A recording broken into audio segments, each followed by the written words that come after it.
진리를 사랑하시고 예수님의 재림을 기다리시는 성도 여러분, 안녕하십니까? 오늘날 21세기는 예수님의 재림의 시대입니다. 성경 예언 가운데 거의 대부분 예언이 성취됐습니다. 이제는 마지막 큰 한계의 예언 성취가 진행 중에 있습니다. 그 예언이 계시록 13장의 짐승의 표 제정입니다. 계시록 13장 15, 16절입니다. 그가 권세를 받아 그 짐승의 우상에게 생기를 주어 그 짐승의 우상으로 말하게 하고 또 짐승의 우상에게 경배하지 아니한 자는 몇이든지 다 죽이게 하더라. 그가 모든 자 곧 작은 자나 큰 자나 부자나 가난한 자나 자유인이나 종들에게 그 오른손에나 이마에 표를 받게 하고, 오늘날 21세기 이 시대의 온 인류는 짐승의 표, 즉 인간의 계명인 1월 법령을 선택하여 지키느냐 아니면 하나님의 안식일 계명을 지키냐의 선택 싸움입니다. 주님께서 이와 같은 사단의 짐승표에 대한 예언을 주신 이유가 무엇일까요? 다가올 위기와 환난을 미리 알지 못해 멸망당할 사람이 단 한 사람도 없도록 모든 사람들에게 다가올 시험을 준비토록 하신 것이 주님의 크신 자비입니다. 그럼에도 불구하고 고의적으로 진리를 알기를 등한시하고 무관심한다면 그 책임은 당연히 우리 자신이 지는 것입니다. 하나님의 신앙은 강제하지 않습니다. 예언이 얼마나 중요한지 최근에 이 세상 시국의 한 사례를 통해 살펴보겠습니다. 2024년 12월 초 비상계엄령이 발생하기 전에 몇 달 전부터 미리 알고 있는 정치인들이 있었다고 합니다. 그리고 그 정보를 사전에 알고 있었던 정치인들이 지속적으로 경고를 했다고 했습니다. 그런데 그 정치인들은 그 중요한 정보를 군 내부의 양심적인 구인들로 하여금 정보를 받았다고 했습니다. 또 미국의 정보력으로 알게 되었다고 하는 것입니다. 그리고 그 정보를 받은 정치인들은 정부를 향해 지속적으로 경고하고 또 국민들에게도 알렸습니다. 그리고 실제로 12월 초에 실제적인 비상계엄령이 발효되었고 온 나라는 공포와 두려움과 걱정으로 소용돌이쳤습니다. 그리고 미리 그 계엄령 정보를 사전에 알고 있었던 국회의원들은 속히 국회에 모여 계엄 해제 결의안을 의결했고, 시민들은 계엄군을 몸으로 막는 용도로 최악의 사태를 맞게 되었다고 했습니다. 그렇습니다. 예언이 곧 정보입니다. 어떤 사건에 대해 미리 알고 있으면 그 사건에 대해 마음으로부터 준비할 수가 있다는 것입니다. 성경의 예언이 바로 그런 것입니다. 짐승의 표는 곧 1월 법령입니다. 1월 법령을 미국에 의해서 통과시켜 인간의 양심을 억압하고 강제적으로 일요일에 하나님께 경배드리게 하겠다는 것이 성경 예언의 정보입니다. 이 예언의 정보를 사전에 알고 확실히 믿는다면 그 같은 짐승의 표 환란이 임할 때에 예수 믿음으로 사단의 계명을 거절하고 하나님의 계명을 순종함으로 승리할 수가 있는 것입니다. 이것이 마지막 때 선악간의 큰 투쟁입니다. 하나님의 예언의 복음을 믿는다는 것은 곧 오늘날 나의 행동으로 주님의 계명을 믿고 지킨다는 것을 증거하는 것입니다. 믿지 않은 것을 우리는 순종할 수가 없습니다. 믿기 때문에 행위로서 순종하는 것입니다. 이것이 예수 믿음의 계명 순종의 열매라고 하는 것입니다. 이 같은 예언에 대한 정보를 우리의 시조 아담 부부에게도 주님의 천사가 미리 알려주었습니다. 사단이 하늘에서 반역하고 땅으로 쫓겨나 너희에게 와서 미혹할 것이니 너희는 서로 떨어지지 말고 사단의 말에 미혹당하지 말라고 미리 알려주었습니다. 그러나 실상 천사의 사전 정보를 알고도 아담 부부는 서로 떨어져 하와는 금단의 열매에 접근했고 결국 하와는 뱀을 통해 말하는 사단의 유혹에 넘어가고 말았던 것입니다. 그리고 노아 시대도 마찬가지입니다. 주님께서는 노아에게 홍수 심판 경고의 기별을 이탁했습니다. 그리고 노아는 그 당시 사람들에게 홍수 심판 경고를 1세기 동안 전파했고 경고했습니다. 그 예언의 정보를 사전에 알려줬는데도 불구하고 그 정보를 믿는 사람은 결국 8명에 불과했습니다. 물론 홍수가 나기 전에 홍수 심판 경고를 믿고 회개하고 죽은 사람들도 있었습니다. 그러나 너무나 극소수만 그 예언을 믿고 살아 구원받았다는 것입니다. 그 같은 역사가 오늘날도 계속 반복되고 있는 중입니다. 많은 기독교인들이 자신의 신앙과 믿음을 만족하게 바라보면서 구원받을 것을 기대합니다. 구원에 대한 소망을 가진 것을 누가 비판하겠습니까? 그러나 과연 자신의 생각대로 구원받는다면 이 세상에 구원받지 못할 사람 단 한 사람도 없을 것입니다. 구원은 우리 자신의 생각대로 받는 것이 아닙니다. 구원은 하나님의 지정하신 방법대로 받는 것입니다. 그것이 믿음으로 말미암는 의의 구원이라고 하는 것입니다. 오늘 말세에 하나님의 예언의 기별을 겸손한 마음으로 기도와 연구를 성령으로 말미암아 깨달아 미리 안다면 자신의 구원과 우리 이웃들에게 경고를 해줄 수가 있는 것입니다. 니고데모는 자신이 유대인의 혈통적으로 구원받을 것을 확신한 사람이었습니다. 그러나 주님께서는 그런 생각을 가진 니고데모에게 무엇이라고 했습니까? 요한복음 3장 3절에 예수께서 대답하여 이르시되 진실로 진실로 내게 이르노니 사람이 거듭나지 아니하면 하나님 나라 볼 수 없니라고 하였습니다. 주님께서는 왜 니고데모에게 거듭나지 아니하면 하나님 나라를 볼 수 없다고 하신 것일까요? 니고데모는 자신이 참으로 하나님을 믿는 사람으로서 생각했습니다. 그리고 하나님 나라가 도래하면 자신이 그 한 자리를 차지할 것을 믿는 정치적으로 신앙하는 사람이었습니다. 그 당시 유대인들과 주님의 제자들도 신앙을 정치적으로 하는 무리들이었습니다. 니고데모가 표적을 통해 믿는 것이 아니라 참으로 하나님을 믿는 사람이었다면 진리를 당당하게 만천하에 증거했을 것입니다. 그러나 그는 자신의 체면 때문에 은밀히 주님을 만나기로 원했습니다. 정신이 성령으로 거듭난 사람은 은밀히 진리를 알기를 원하지 않을 것입니다. 말세에 하나님의 남은 자손의 분명한 특징이 있습니다. 과거 구약시대 때의 한 사건을 통해 여자의 남은 자손의 믿음의 특징을 알아보겠습니다. 모세가 시내산에 입산 후 시내 광야에서 이스라엘이 금송아지 숭배하는 배교하는 사건이 일어났습니다. 그때 모세는 명령하기를 누구든지 하나님 편에 선 사람은 자기 우편에 서도록 했습니다. 출애굽기 32장 26절입니다. 이에 모세가 진문에 서서 가로되 누구든지 여호와의 편에 있는 자는 내게로 나오라 하매 레위 자손이 다 모여 그에게로 오는지라. 백성들은 모세의 명령을 순종했습니다. 그런데 그때에 우상 숭배에 유일하게 가담하지 않은 레위 자손들만이 모세의 편에 섰습니다. 그리고 모세는 다음과 같은 명령을 레위 지파에게 내렸습니다. 출애굽기 32장 27절입니다. 모세가 그들에게 이르되 이스라엘 하나님 여호와께서 이같이 말씀하시기를 너희는 각각 허리에 칼을 차고 진 이 문에서 저 문까지 왕래하며 각 사람이 그 형제를 각 사람이 그 친구를 각 사람이 그 이웃을 도륙하라 하시니라. 레위 지파는 모세의 명령이 떨어지자마자 우상 숭배에 가담하고 회개하지 않은 사람들이 친구든 친척이든 형제는 상관하지 않고 칼로 처단하기 시작했습니다. 그리고 3,000명가량이 처단되자 우상 숭배 사건은 수습됐습니다. 그리고 모세는 레위 지파에게 너희가 여호와께 헌신했다고 축복했습니다. 출애굽기 32장 29절입니다. 모세가 이르되 각 사람이 그 아들과 그 형제를 쳤으니 오늘날 여호와께 헌신하게 되었니라.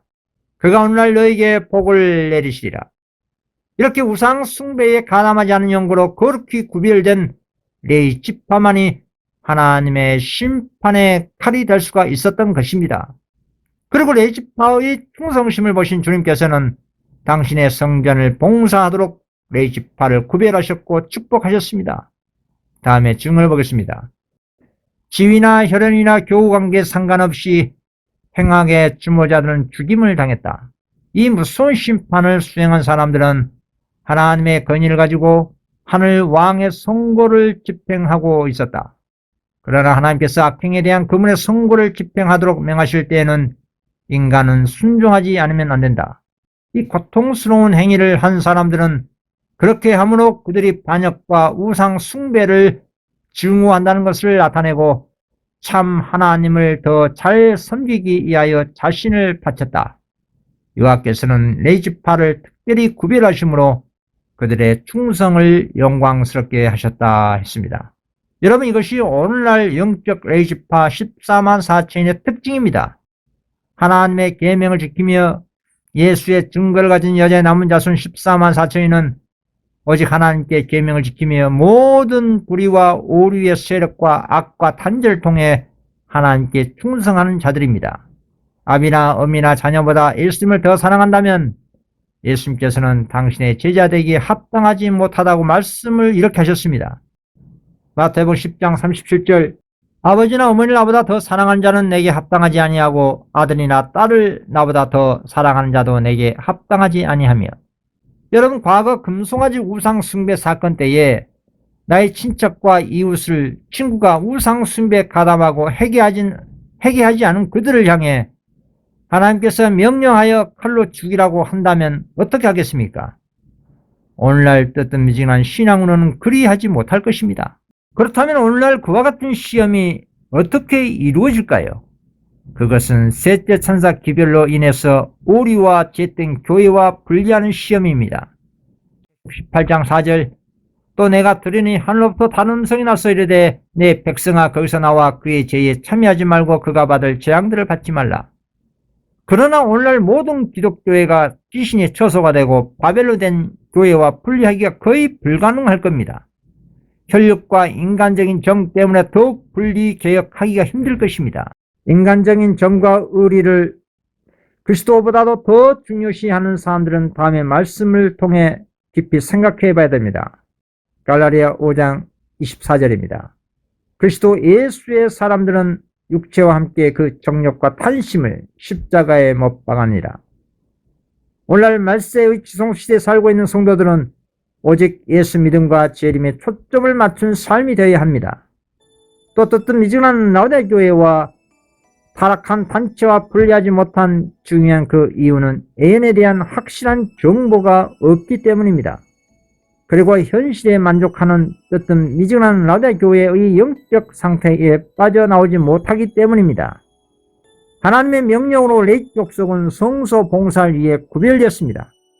이스라엘 장자 대신에 성소의 일을 위해 주님께서 레위 족속을 받으신 것입니다. 주님께서 레위 족속에게 당신의 성전에서 봉사하도록 축복하신 것은 이스라엘 백성이 금송아지를 섬기는 일로 배교했을 때에 레위 지파만이 하나님을 섬기는 일을 고수하고 주님의 형벌을 집행하는 일에 충성심과 성실성을 나타냈기 때문입니다. 오늘날도 주님께서는 하나님을 믿노라는 교회들에게 당신의 계명을 지킴으로 충성심과 성실성을 시험하고 계십니다. 그 시험의 기별이 곧 모든 영혼들의 운명이 달려있는 셋째 천사의 기별입니다. 이 기별은 세상과 죄와 악인들과 타락한 모든 단체와 악한 가마와의 분리시키는 하늘 성소로 인도하는 하나님의 마지막 기별입니다. 단순히 안식을 지키지 않는 이들 교단과 분리만이 의미하는 것이 아닙니다. 주님께서 보실 때 이 세상에 있는 모든 타락한 단체와 그리고 믿음과 신앙을 저상시키는 모든 악한 영향과의 분리하는 것입니다. 우리는 이 세상에 몸이 있지만 그리고 이 세상에서 일을 하고 있지만 교회와 세상을 지배하고 있는 사단의 오리와 잿된 행위와 그 악한 가마와 철저히 분리해야 할 것입니다. 이렇게 이 땅에서 자신을 스스로 거룩히 성별한 자들만이 하늘 성전에서도 봉사할 수 있는 영적 레위지파 14만 4천인의 후보에 들어갈 수가 있는 것입니다. 과거 레위는 자신을 요제로 드리면서 주님을 위해 충성하며 살겠다고 다짐한 사람들이었습니다. 주님께서는 이런 충성스러운 레위지파와 다음과 같은 언약을 세우셨습니다. 말라기 2장 4절 5절입니다. 만군의 여호와가 이르노라 내가 이 명령을 너희에게 내린 것은 레위와 세운 나의 언약이 항상 있게 하려 함인 줄을 너희가 알리라. 레위와 세운 나의 언약은 생명과 평강의 언약이라 내가 이것으로 그에게 준 것은 그로 경외하게 하려 함이라. 그가 나를 경외하고 내 이름을 두려워하였으며. 비나스는 레위지파 아론의 손자입니다. 한 번은 모압 평야에서 시몬 종족의 족장 시므리가 미디안 여자와 음행을 벌이자 하나님께 충성하는 열정에 사로잡혀 그들을 창으로 죽였습니다. 민수기 25장 11절에서 13절입니다. 조상 아론의 손자 엘리야살의 아들 비나스가 나의 질투심으로 질투하여 이스라엘 자손 중에서 나의 노를 돌이켜서 나의 질투심으로 그들을 진멸하지 않게 하였도다. 그러므로 말하라 내가 그에게 나의 평화의 언약을 주리니 그와 그 후손에게 영원한 제사장 직분의 언약이라. 그가 그 하나님을 위하여 질투하여 이스라엘 자손을 속죄하였습니다. 이 일로 인해 하나님께서 비나스와 그의 후손에게 평화의 언약과 영원한 제사장 직분을 주셨습니다. 그 이유가 하나님께 대한 믿음과 계명에 충성하였기 때문입니다. 이스라엘 백성이 가나안 땅을 바로 앞에 둔 시딤에 머무르게 됐을 때 모압 왕 발락은 발람의 꾀를 따라 이스라엘 사람들을 잔치에 초대하고 여인들로 유혹했습니다. 그리고 이스라엘을 우상의 제물을 먹게 하고 음행을 저지르게 했다 이 말입니다. 이에 많은 백성들이 음행과 우상 숭배의 죄를 짓게 됐습니다. 이에 하나님께서는 그들을 향해 진노하셔서 연병을 터뜨리셨습니다. 그로 인해 죽은 자가 24,000명이나 되었습니다. 이때 제사장 중 한 사람이었던 비나스가 회막문 앞에서 백성들의 죄를 탄식하고 울고 있는 가운데 시므온 종족 중 한 족장인 시므리가 미디안 창녀를 데리고 진영 안으로 들어와 자기 장막 속에서 음행을 저지르고 있었다 이 말입니다. 시므리는 자기 신분이 높기 때문에 감히 자기에게 사람들의 손을 대지 못할 것으로 여기고 담대하게 그 악한 음행을 자행한 것입니다. 이때 비나스는 시므리의 오만한 그 행위를 보고 기도하던 그 자리에서 일어나 창을 들고 장막 속으로 들어가 그 둘을 창으로 꿰뚫어 죽였습니다. 그러자 퍼지던 그 연병이 그치고 하나님의 진노가 멈추게 된 것이었습니다. 모든 사람들이 시므리의 높은 지위 때문에 두려워하고 있었을 때 비나스는 믿음과 용기를 가지고 하나님의 심판을 대신한 것이었습니다. 이로 인해서 하나님께서 그의 믿음의 행위를 기쁘게 여기셔서 이 일이 그의 의로 인정되었으니 대대로 영원까지로다 라고 축복하신 것입니다. 또한 그에게 제사장 직분과 그의 후손들에게 제사장 직분이 상속되도록 언약을 하셨습니다. 이 얼마나 놀라운 축복입니까? 그리고 레인을 하나님께 요제로 드린다는 말씀이 있습니다. 민수기 8장 13절에서 15절입니다. 레인을 아론과 그의 아들들 앞에 세워 여호와께 요제로 드릴지니라. 너는 이같이 이스라엘 자손 중에서 레인을 구별하라. 그리하면 그들이 내게 속할 것이라. 내가 그들을 정결하게 하여 요제로 드린 후에 그들이 회막에 들어가서 봉사할 것이라. 요제는 흔들어 드리는 제사를 말합니다. 그런데 어떻게 레인을 손에 들고 흔들어 바치라고 할까요? 이 요제의 가장 중요한 특징은 공개적인 선포에 있습니다. 제사장이 하나님 앞과 하나님 백성들 앞에서 손에 들고 흔드는 제물을 하나님께 바친다는 것은 거룩한 의식을 통해 만천하에 공개적으로 선포하는 것입니다. 이것은 이 제물들은 특별히 구별된 것이고 앞으로 오직 하나님을 위해서만 사용되어야 한다는 것을 공개적으로 선포했다는 것을 의미합니다. 오늘날 현대판 레이지파 14만 4천이 되고자 하는 셋째 천사 기별을 믿는 성도는 오직 주님을 위해 충성 헌신하겠다는 매일의 결심과 실천이 중요하다는 것입니다. 현대의 레이지파 즉 14만 4천 후보들은 온 천하에 공개적으로 셋째 천사의 기별을 가지고 교회와 세상을 향해 경고하는 요제의 사람들이라는 것입니다. 셋째 천사 기별에 의해 14만 4천 수요가 차야 구속의 계획이 온전히 성취되고 예수님의 재림과 허다한 무리도 생명의 부활로 일어날 수가 있는 것입니다. 우리 예수님이 거룩한 성결된 제물로 솔선수범 아버지께 드려진 것처럼 오늘날 우리 스스로 성별하여 우리 주님께 드려지는 향기로운 제물이 되어야 하는 것입니다. 에베소 5장 2절입니다. 그리스도께서 너희를 사랑하신 같이 너희도 사랑 가운데서 행하라. 그는 우리를 위하여 자신을 버리사 향기로운 제물과 생축으로 하나님께 드리시니라. 로마서 12장 1절 그러므로 형제들아 내가 하나님의 모든 자비하심으로 너희를 건하노니 너희 몸을 하나님이 기뻐하시는 거룩한 산 제사로 드리라. 이는 너희의 드릴 영적 예배니라.